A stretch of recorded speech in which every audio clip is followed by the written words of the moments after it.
স্বাগত শিক্ষার্থীরা। আজকে আমাদের আলোচনায় থাকবে ধ্বনি পরিবর্তনের কারণ বিষয়টি। ধ্বনি পরিবর্তন ব্যাপারটি ব্যাকরণে একটি অত্যন্ত গুরুত্বপূর্ণ বিষয়। ভাষার এই পরিবর্তন সাধিত না হলে ভাষা মৃতপ্রায় হয়ে পড়ে। কথ্য ভাষাতেই ধ্বনি পরিবর্তনের রূপটি স্পষ্ট হয়, তারপর ধীরে ধীরে চলিত ভাষাতে ছড়িয়ে পড়ে এবং সেখান থেকে লেখ্য রূপেও তার ধীরে ধীরে ব্যবহার হতে শুরু করে। তাই আমরা যদি প্রাচীন বাংলা থেকে আধুনিক বাংলার যে ধারাটা, সেই ধারাটাকে যদি ভালো করে লক্ষ্য করি তাহলে দেখব ঠিক এইভাবেই আস্তে আস্তে ধ্বনি রীতিতে নানান পরিবর্তন এসছে।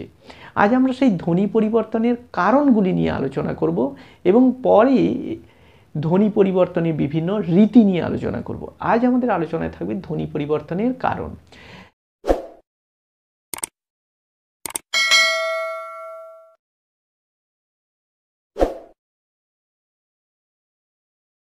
ধ্বনি পরিবর্তন তাকেই বলে উচ্চারণের প্রভাবে শব্দ বা পদমধ্যস্থিত স্বর বা ব্যঞ্জন ধ্বনির যে পরিবর্তন, সেটি এখানে ধ্বনি পরিবর্তন রূপে গ্রহণ করা হচ্ছে। এই ধ্বনি পরিবর্তনের কারণগুলিকে আমরা প্রাথমিকভাবে তিনটি ভাগে ভাগ করতে পারি। এক শারীরিক কারণ, দুই মানসিক কারণ এবং তিন বাহ্যিক কারণ। এবার প্রত্যেকটি বিভাগে আরও বেশ কিছু পয়েন্ট রয়েছে, তাদের সম্পর্কেই আমাদের এই আলোচনা। প্রথমে আসি শারীরিক কারণ, অর্থাৎ শরীর সম্পর্কিত যে পরিবর্তনের প্রক্রিয়া সেটা নিয়ে। বাকযন্ত্রের ত্রুটি, অর্থাৎ বাকযন্ত্র বলতে আমরা জানি কণ্ঠ, জিহ্বা, তালু, মূর্ধা, দন্ত, ওষ্ঠ ইত্যাদি। এই বাকযন্ত্রের সমন্বিত যে যন্ত্রগুলি আছে সেগুলোতে যদি কোনো ত্রুটি থাকে, অর্থাৎ কারো ঠোঁট নেই তাহলে সেখানে উচ্চারণটা স্পষ্ট হবে না, কারো দাঁত নেই উচ্চারণটা স্পষ্ট হবে না, কারো জিভের আড়ষ্টতা আছে সেখানে স্পষ্ট হবে না। এই বাকযন্ত্রের ত্রুটিগুলি মূল ধ্বনিটাকে পরিবর্তন করে।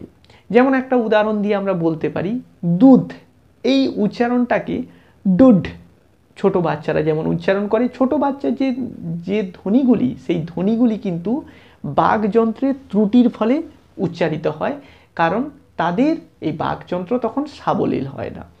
দ্বিতীয়ত হচ্ছে শ্রবণ যন্ত্রের ত্রুটি। কেউ যদি কানে কম শোনে বা ভুল শোনে তাহলে সে ধ্বনিটাকে ভুলভাবে উচ্চারণ করবে বা ভুলভাবে ব্যবহার করবে। সেক্ষেত্রেও ধ্বনির পরিবর্তন সাধিত হতে কোনো বাধা থাকবে না। ধরো আমি বললাম লুচি, একজন শুনল নুচি, হ্যাঁ, তাহলে এই যে পরিবর্তনটা এটা হচ্ছে শ্রবণ যন্ত্রের ত্রুটির ফলে সাধিত হচ্ছে। 3 নম্বরে যেটা অনুকরণের ত্রুটি। একটি ভাষার শব্দ যখন আমরা অনুকরণ করে বাংলা ভাষায় নিতে চাই তখনই এই ত্রুটিটা সাধিত হয়। ধরো হসপিটাল একটি ইংরেজি ভাষার শব্দ, একে যখন আমরা বাংলায় নিচ্ছি তখন করে দিচ্ছি কি হাসপাতাল। তাহলে কেন না, আমরা হস শব্দে উচ্চারিত নয়, আমরা হাঁস শব্দটা সম্পর্কে জানি, আর পিটালের সঙ্গে তো পরিচিত নয়, তাই আমরা করে দিলাম পাতালের সঙ্গে পরিচিত আছে বলে হসপিটাল থেকে হাসপাতাল। সেটা অনুকরণ করতে গিয়ে এই ত্রুটিটা চলে এলো। এছাড়া উচ্চারণ দ্রুততাজনিত ত্রুটি, যেটি দ্রুত উচ্চারণ অর্থাৎ তাড়াতাড়ি কথা বলার প্রবণতা থেকে সৃষ্টি হয়, তাতে শব্দ বা শব্দগুচ্ছের মাঝখানে ধ্বনিগুলি প্রায়ই আলগা হয়ে পড়ে, ফলে এই ধ্বনি পরিবর্তন আসে। যেমন যা ইচ্ছে তাই, সেটাকে আমরা একসঙ্গে উচ্চারণ করে ফেলছি যাচ্ছে তাই ব্যাপার, যা ইচ্ছে তাই থেকে যাচ্ছে তাই, অন্তস্থ যে একার চয় ছয় একার তো একার হস্যই, তাহলে যা ইচ্ছে আর তাই একত্রিত হয়ে গেল যাচ্ছে তাই। এরপরে উচ্চারণের ত্রুটি, এক্ষেত্রে কি হয় না, ভাষা ব্যবহার এবং ভাষা সঞ্চারের বক্তা এবং শ্রোতার ভূমিকাটি অত্যন্ত গুরুত্বপূর্ণ। বক্তার উচ্চারণের ত্রুটি ঘটলে সেই ত্রুটি অবশ্যই ধ্বনির ওপরে প্রভাব ফেলে। যেমন কোথা থেকে পাবো, সেখান থেকে আমাদের উচ্চারণ হয়ে যাচ্ছে কোত্থেকে পাবো, একদম নতুন শব্দ, কোথা থেকে থেকে কোত্থেকে। এছাড়া উচ্চারণে অল্পায়াস প্রবণতাও একটি অন্যতম ত্রুটির কারণ হয়ে ওঠে। এক্ষেত্রে অল্পায়াস প্রবণতা বলতে জিহ্বার আড়ষ্টতাকে আমরা যদি প্রাধান্য দেই সেক্ষেত্রে শব্দটিকে ভেঙে উচ্চারণ করার একটা প্রবণতা আসে। যেমন গামোছা, সেখানে আমরা উচ্চারণ করছি গামছা। লক্ষ্মী, যে উচ্চারণ ল কয় মূর্ধন্য ষ ময় দীর্ঘই, তাকে আমরা উচ্চারণ করছি লক্ষ্মী। একেবারে ভেঙে ফেলা হচ্ছে। তাহলে এই শ্বাসাঘাত প্রবণতা শব্দের মধ্যে যে অক্ষরে পড়ল তার পরবর্তী অক্ষরটি শ্বাসাঘাতহীন হয়ে ক্ষীণ হয়ে যাচ্ছে, তার সঙ্গে সঙ্গে সেটি লোপ পেয়ে যাচ্ছে। তাহলে এইগুলো গেল আমাদের শারীরিক কারণ। অন্যদিকে কিছু মানসিক কারণ আছে। মানসিক বলতে উচ্চারণে অসাবধানতা। অসাবধানতার কথা যেমন বলতে গেলে বলতে হবে, সংস্কৃতে একটি শব্দ ছিল বানর, সেটি প্রাচীন বাংলায় পরিবর্তিত হয়ে এলো বান্দর, কিন্তু বর্তমান বাংলায় এসছে বাঁদর। অর্থাৎ এখানে অসাবধানতার দরুন মাঝখানে বান্দর শব্দে যে দন্তন ধ্বনিটি ছিল সেই নাসিক্য ধ্বনি লোপ পেয়ে অনুনাসিক করে গেছে পূর্ববর্তী স্বর বয় আকারকে, তাই আমরা উচ্চারণ করছি বাঁদর। উচ্চারণে অক্ষমতা, এটাও হয়ে থাকে ধ্বনি পরিবর্তনের অন্যতম কারণ। সেটি নিরক্ষর বা অল্প শিক্ষিত মানুষ যারা বহু বিদেশি শব্দ সম্পর্কে পরিচিত নয়, তারা এই ধরনের উচ্চারণ অক্ষমতার ধরুন ধ্বনি পরিবর্তন ঘটিয়ে ফেলে। যেমন ইংরেজি ফর্ম, ফ ময় রেপ, সেটি তাদের উচ্চারণ হচ্ছে ফ্রম।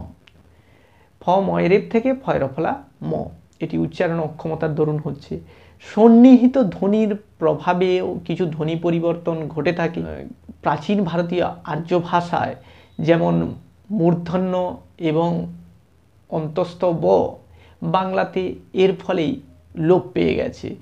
সেই কারণে সন্নিহিত ধ্বনির প্রভাবে বাংলায় নতুন স্বরধ্বনি এ এবং ডয়ে শূন্য র এবং ধয়ে শূন্য র ব্যঞ্জন ধ্বনি এসে যুক্ত হয়েছে। এছাড়া আছে অন্ধবিশ্বাস। কুসংস্কার বশত অনেকেই ধ্বনি পরিবর্তন ঘটিয়ে ফেলেন।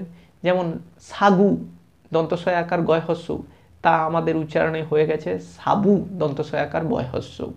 সাদৃশ্যগত প্রভাব রয়েছে, যেমন বধূ টিকা, বধূ শব্দের সঙ্গে ট প্রত্যয় এবং স্ত্রীলিঙ্গে ইকা প্রত্যয় যোগ হয়ে বধূ টিকা, এবং পরবর্তীকালে এর থেকে বহুড়ি এবং বৌড়ি শব্দটি এসছে।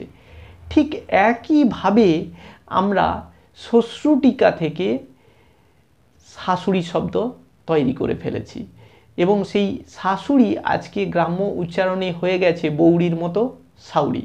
তাহলে এই ধরনের যে শব্দের বহুমাত্রিক বিচরণ, সেগুলো কি হয় না মানসিক কারণবশত এসে পৌঁছায়। এছাড়া কিছু বাহ্যিক কারণ রয়েছে, অর্থাৎ শরীর মন ছাড়াও যদি অন্য জাতি বা অন্য কোনো ভাষাগোষ্ঠী দীর্ঘদিন একটি জাতিকে প্রভাবিত করে রাখে, তাহলে এই বাইরের জাতির বা শাসক জাতির প্রভাব শাসনাধীন জাতির ওপর পড়ে। যেমন আমরা বলতে পারি যে এই রকমভাবেই পশ্চিম এবং পূর্ববঙ্গের ভাষাতে ধ্বনি পরিবর্তন বেশ কিছু সাধিত হয়েছে। আমাদের তিনটি স্বধ্বনি তালবস, মূর্ধন্য ষ, দন্ত স, এর মধ্যে যেটি পশ্চিমবঙ্গ, সেখানে তালবস ধ্বনির প্রভাব স্বীকৃত, কিন্তু পূর্ববঙ্গে ফার্সি ভাষার প্রভাবে দন্তস ধ্বনির ব্যাপক প্রভাব লক্ষিত হয়। আবার মূর্ধন্য ষ ধ্বনি বাংলা ভাষাতে প্রায় উচ্চারণ নেই বললেই চলে। হিন্দিতে যে বন্ধ শব্দটি ধর্মঘট অর্থে প্রযোজ্য, সেটির মাঝখানের প্রভাব, মাঝখানে স্বরধ্বনির লুপ্ত হয়ে সেটি আজকে আমাদের বাংলায় বন্ধ হিসেবে উচ্চারিত হচ্ছে।